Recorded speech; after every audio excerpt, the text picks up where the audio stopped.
Hey guys, thanks for joining me for another episode of Learn to Play Games. My name is Lance, and today we're going to take a look at Gamelyn's newest game, Tiny Epic Western. This is a new entry into the Tiny series, and it is a 1 to 4 player game that takes roughly a half an hour to an hour to play. And it is fully competitive, so all the players are working against each other to gain the most victory points at the end of the game. So in the game itself, each player is taking on the role of a different Western character, and they're competing against each other to gain influence, to purchase buildings, and they're doing this by playing different 3-card poker hands. On top of that, as the players enter different locations, if they enter the same location, then they will enter a duel, in which case then you're going to use these really cool bullet dice that they've made, along with your poker card that you have potentially, or other elements to allow you to win that duel. The player that wins will be able to potentially gain the benefits of that location, and will also get the most wanted card, which will give them victory points at the end of the game if they're still holding it. So my opinions of the game so far have been really good. I enjoy the series very much, especially the latest couple games have been really top notch. So I would definitely recommend checking the game out. The worker placement games usually aren't my particular style, but they do it in such a way in these little games that it doesn't overbear on the game. You get the worker placement in there, and it is important, but it doesn't just take up all your time, and you don't have to spend a ton of time strategizing about it. They keep it pretty simple. And then they have those other elements in the game with the dice rolling and the different aspects that keep it going, keep it moving, keep people interactive. So I definitely enjoyed the game, and would definitely recommend checking it out. On top of that, as you guys will see in the video, they do offer a really nice neoprene mat that goes along with the game. It is an additional purchase, but I would highly recommend it, as it really just helps keep everything really nice and organized. As you're playing the game, everything is labeled and has its own spots where you're not really guessing and having to use the rulebook to reference where things go, and just really adds really nice to the theme of the board.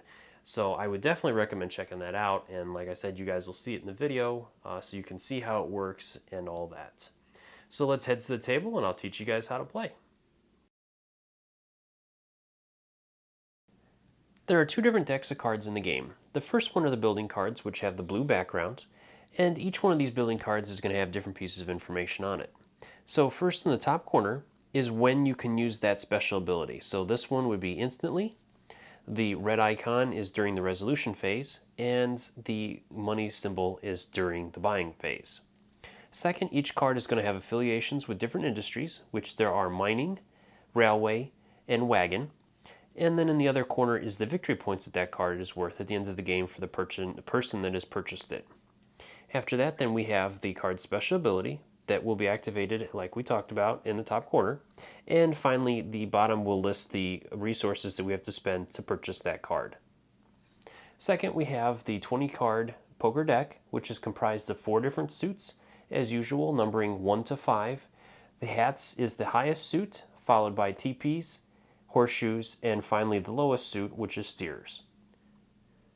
At the beginning of the game, each player will be either dealt a boss card, or you can choose to select a boss card that you'd like to play as. Each boss card is going to have its own special ability on the side, so make sure when you draw your boss card to be familiar with that particular special ability. And then on the back of the card is a great quick reference guide for all the different things, including the poker hand and the suit rankings. After a player has gotten their card, then they will also receive 3 meeples of the color that they've chosen. 2 of those meeples will be placed standing up on those 2 spots, and then the third will be laying down on the reserve spot, which there are ways to unlock the third guy, which we'll cover in the game. And then finally, the players will receive their 3 different resource icons, and they can place those on the first slot down in their gun belt, which will represent that they have 1 of each of those resources. Location mats have a number of different features on them that I'd like to take a closer look at. So in the top corner here we have the locations porch, which as players purchase their buildings, they will place them underneath their porch section, and in subsequent turns players can place a meeple there to gain the benefit of that building. On this side we have the influence track, which has 2 different locations that you can place a meeple. and it will depend on which side you want that you'll straddle that side. So we have the instant side. When a meeple is placed straddling that side, he will gain that influence immediately and will add it to his player board. And then we have the resolution side, which when a player places a meeple on that side, they will have to meet certain requirements during the resolution phase to gain the influence points that are listed there. And then finally on each track we have the players, the winning pot, and during the resolution phase we will resolve that and determine if any player is able to claim the winning pot resources. At the bottom of each card is the location that you'll place the building that is currently for sale at that location, and you'll take a look at that more during the setup. The sheriff's office also has a couple unique locations I'd like to go over real quick. So in the top center we have the location that can adjust your poker hand's number by 1 point, either plus or minus 1. So for example, if we had this card here as our poker card, we can adjust it plus or minus 1 so we could bring it down to a 4, or with our poker cards they loop, so if we added plus 1 to it, it wouldn't become a 6, it would actually become a 1 as the cards will loop around in the numbers. Next we have the suit location, which will allow us to adjust our suit. Again, as you guys see on this chart here, it works just like the numbers. We can shake our steer up to a horseshoe, or we could take it down and bring it back to the hat location, as those locations will also loop around. Other than that, we have the one spot over here, which if you place a meeple there, if there are any building locations left that have not been purchased during the purchase phase at the end of it, you are allowed to purchase one of those buildings. And finally, we have the town hall location, which is at the top of that location has the influence track for the 3 different industry tokens that will be placed on it. And at the end of the game, those tokens will be moved out throughout the board and will give victory points to the players that have the most and second most of those various symbols. It also has quick references for the different hands and suits.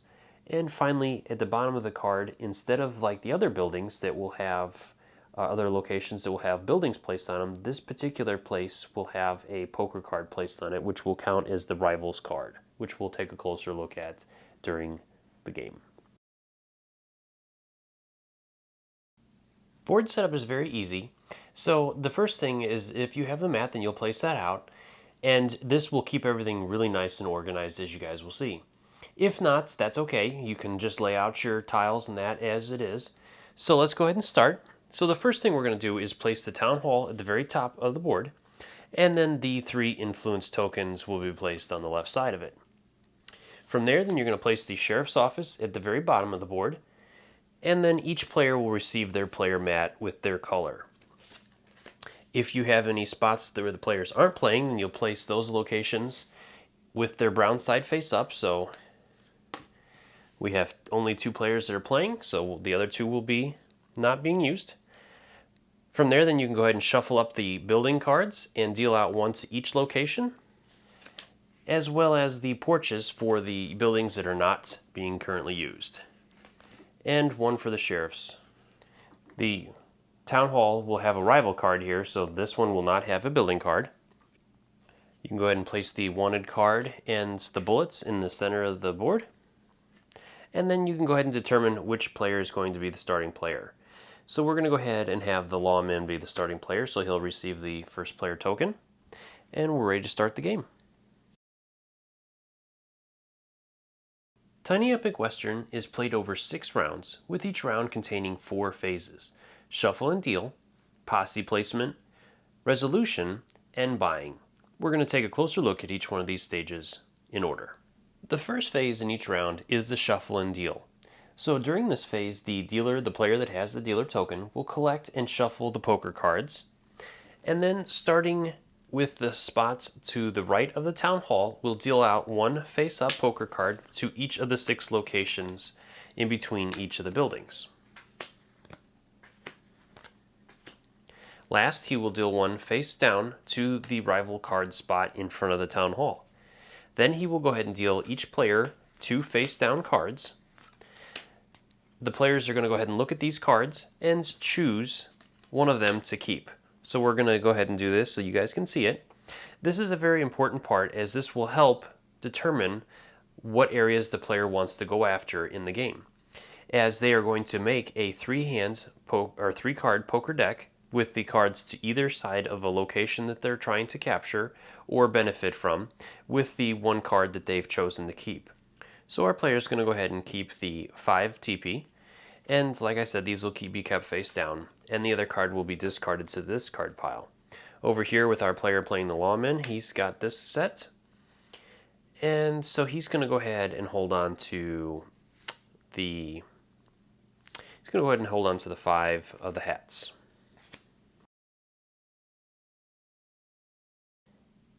Phase 2 is the posse placement. So starting with the dealer and proceeding clockwise, each player is going to place one of their posse tokens at a time on a placement spot on any location, which, as we talked about earlier, are the spots that have the little meeple signs, so the porch and influence points, and then some of the locations in the sheriff's office as well. Now there's a couple rules that are going to govern this. So some placement spots are going to have a choice, as we talked about earlier with the influence, so a player, when they place it, must choose which side they are going to place it on. Now these spots are still considered one for the sake of dueling, and this will continue until all players have placed all of their standing meeples. Players cannot place a second meeple posse in the same spot that they already have one. So for example, if our chief here put a standing meeple there, on the instant side, he could not choose to put another meeple there, say on the resolution side, as he already has one meeple there. The only exception to this is if a player's meeple has been wounded already. So in our second example, let's go ahead and say that the chief had lost the duel in this spot by the lawman. So the lawman has conquered the chief there. So the chief can go ahead and do another duel with the lawman by placing his second meeple on this spot, which is allowed since the first meeple is wounded.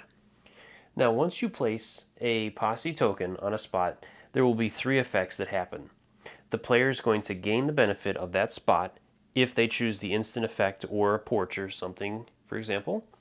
And then players are going to use their poker card at that location to potentially win influence, where they would be able to gain the resolution of this one, or potentially going after the winner's pot, as you will see. On top of that, it's going to allow the player to have a chance to buy the building card at that location as well during the 4th phase. So we're going to go ahead and start with the lawman, as he is the first player, and he's going to go ahead and place out one of his meeples in this instant slot here, which will gain him 1 force. So he'll move his force up by 1. Then we'll move over to the chief over here, who's going to go ahead and place his meeple on the sheriff's office porch. And this is going to gain, at the beginning of phase 3, he's going to go ahead and gain 1 influence of any type that he wants for every steer suit poker card in play. So as he sees that there are 2, he's going to potentially gain 2, and the maximum he can receive for this is 3. From there, then we're going to move back over to the lawman, who's going to place his token over here, and this one lets him gain 1 influence of any choice he wants, so he'll gain a law. And then we're going to go ahead and go back to the chief for his final meeple to be placed. And he also is going to go at the saloon, but he's going to go on the resolution side. But since he has placed his meeple in the same space as another meeple, then they're going to go ahead and duel, which we're going to take a closer look at. And you will resolve the duel each time it happens during a round before the other player gets to place any other meeples if they're able to. Now, the couple other things I'd like to point out real quick before we head into this duel is that with the locations that do not have players attached to them, you'll notice their porch has an effect, and then there's a building up top. So when a person plays a meeple there, they're going to gain the benefit based on the symbol that's shown. So this one is an instant, and so they would gain a coin instantly. And then they would also benefit from the building there, and based on the building's symbol at the top as well. So this one is an instant effect.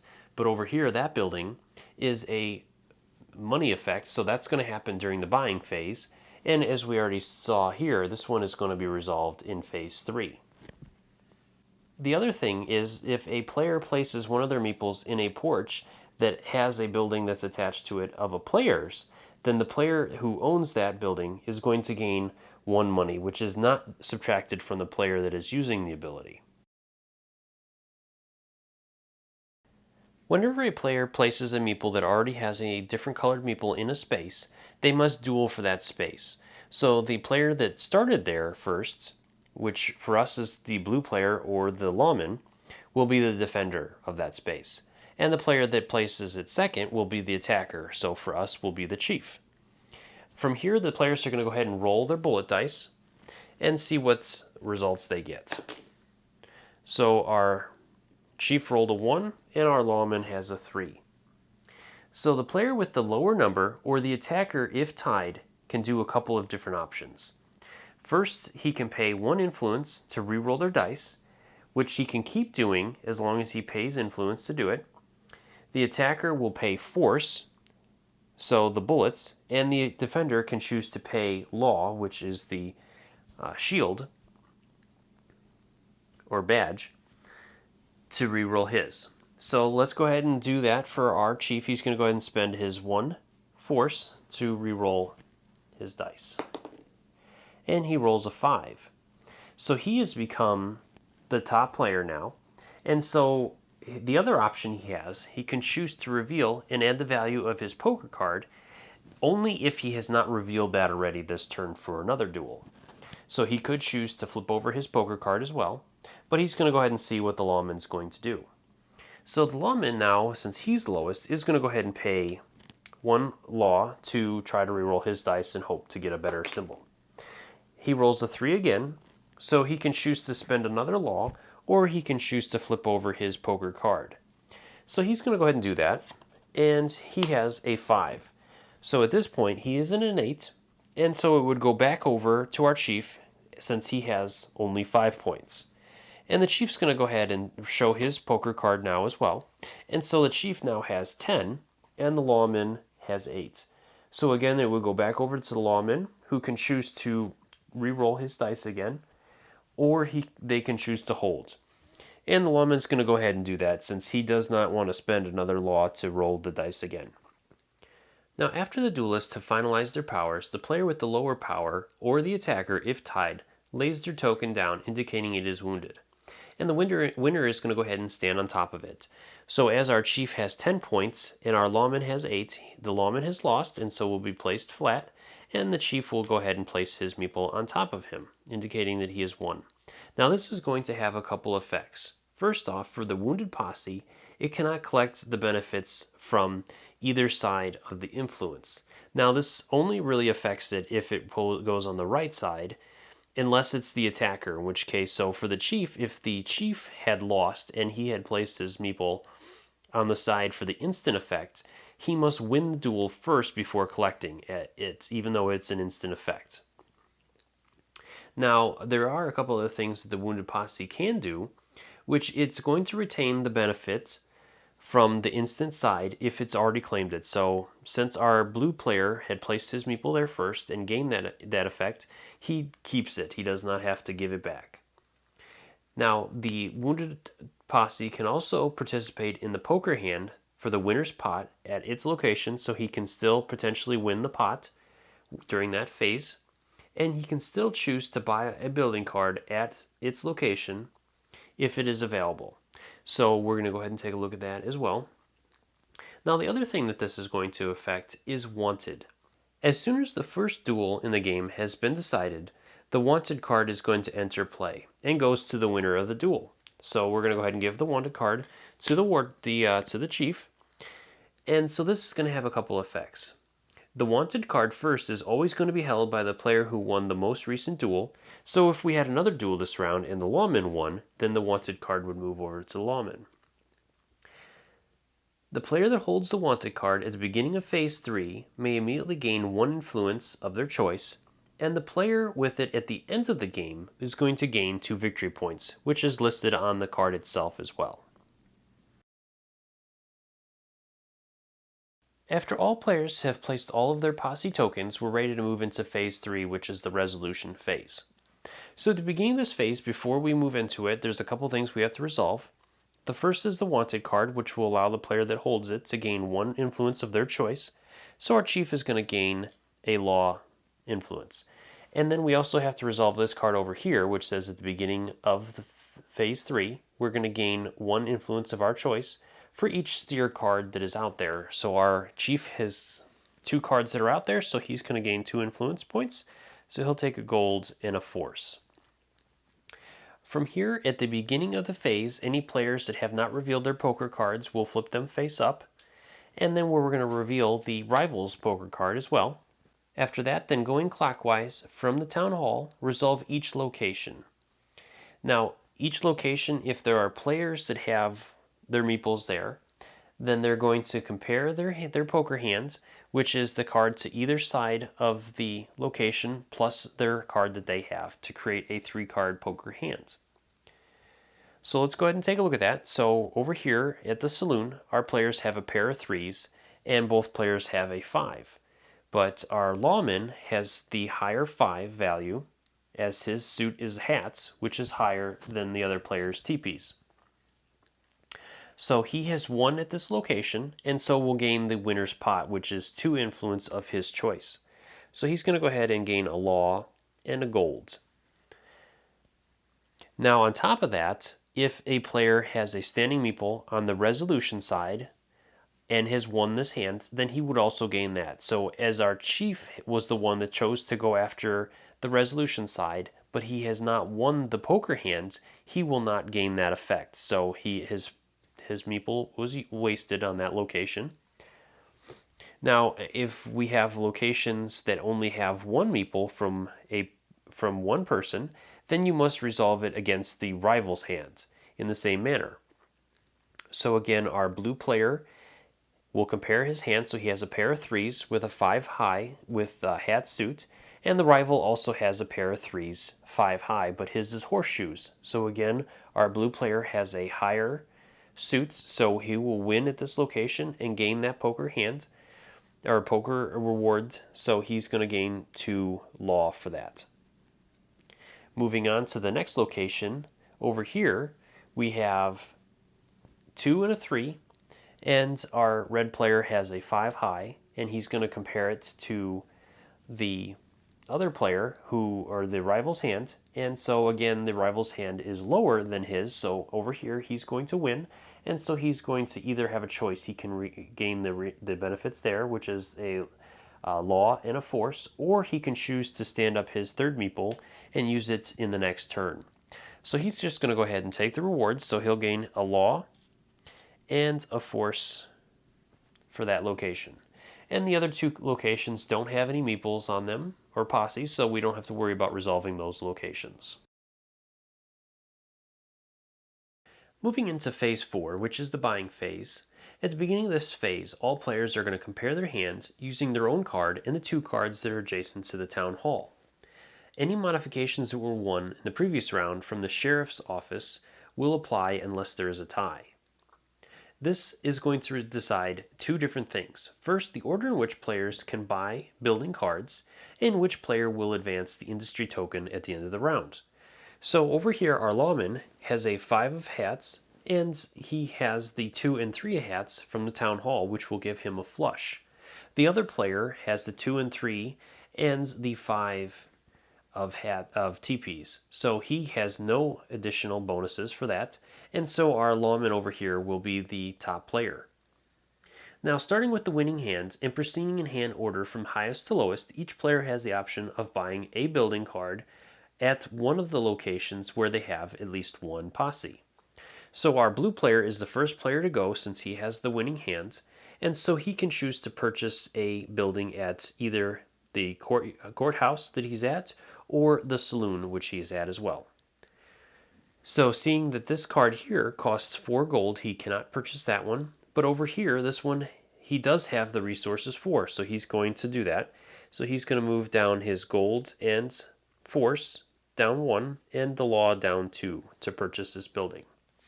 When he purchases it, he'll place it underneath his porch. From here, then we move over to our chief, he has a meeple here, but this building is gone. And over here, where his other meeple is, he doesn't have the resources for it, as he only has 2 force, and this one requires 3. So he is unable to purchase a building this turn. So there's a couple of things I'd like to go over with building cards. So the first is regardless of when a building card is acquired, it does not replace the current card in play until the end of phase 4. So what this means basically is during our next turn, if we purchased a card, and this card had some sort of effect that a player had a meeple there that ended during the buying phase, it would not go away when our blue player purchased a new card, which you'll see what happens with those. So any new cards that are placed over the top of a previously bought card, but they do not cover up the victory points or industry tokens. So if we're going to take a look at that, we'll go ahead and say that our blue player had purchased another card during the next turn.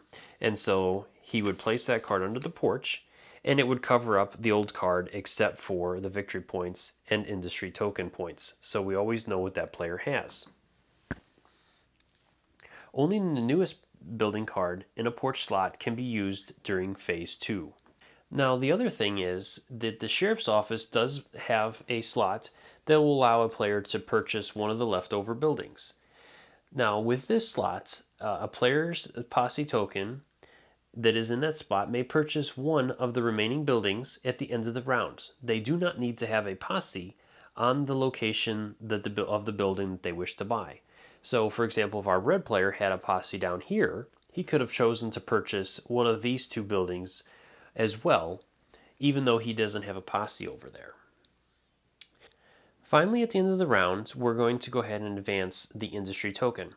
So again, our player that won with the highest 3-card hands is going to be the player that chooses the industry token to advance.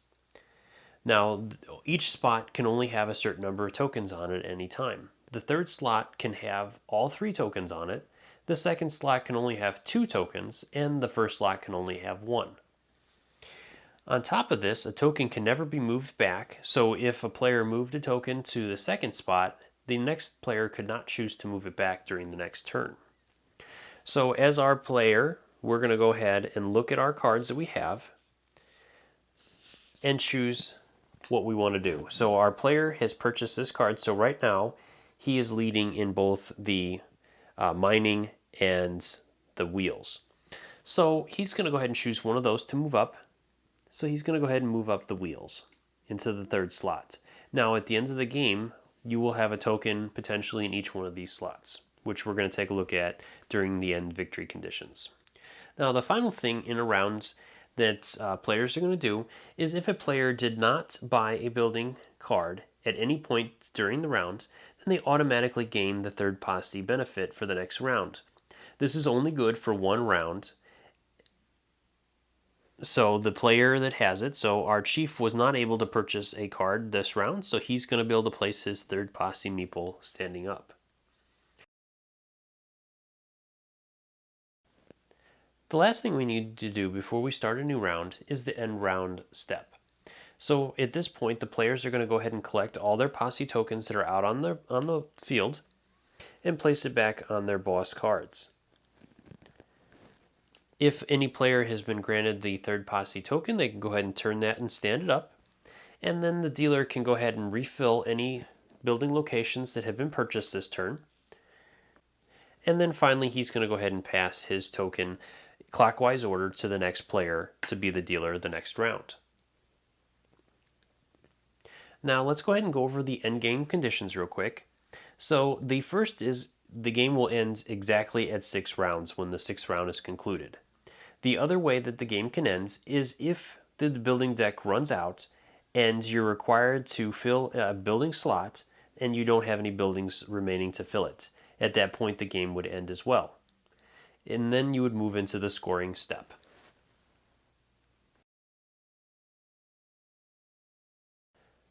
I've gone ahead and moved the game ahead and said that we've completed all 6 rounds, in which case now we're ready to do the scoring step. So the first thing that players are going to do is count up the number of victory points that each of their buildings gives them. So for example, the chief has a building that gives him 2, 3, and 2 for a total of 7 points. Where over here the lawman has a 2, 4, and 1 for a total of 7 as well. From there, then the players are going to determine who has the majority and minority shareholders in the different sections. So to do that, they're going to count up all the symbols that they have on their building cards and determine who has the most and who has the second most. So over here, our lawman For the first slot, mining has 3 symbols, and our chief only has 1. So over here, our lawman is going to pick up 2 points as he's the majority shareholder, and our chief is going to pick up 1 point as he is the minority shareholder. If you're playing with more players, then it's only the top 2 players that are going to gain the rewards. Now, if there's a tie, there's a couple different ways this is going to be resolved. If a location is tied for majority shareholders, then both players are going to get the points, and no points are going to be awarded to the minority. If a location is tied for minority, then both players will receive those points as long as the majority shareholder was only 1 person. All right, so moving on to the next step, then we have our wheel. So over here, our chief has 4 wheels to our lawman's 2. So the chief will pick up 3 points, where the lawman will pick up 2. And then finally, for the railway, our chief has 1 and our lawman has 1. So again, both of them will receive 5 points as they both have the highest number. So at this point, both of our players are tied at 16 points. So finally, the last thing that is included is the player that has the wanted card. So with the wanted card at the end of the game, it will give that player 2 more victory points. So at this point, the chief will have won the game with 18 points to the lawman's 16, as he had the wanted card that gave him 2 additional points.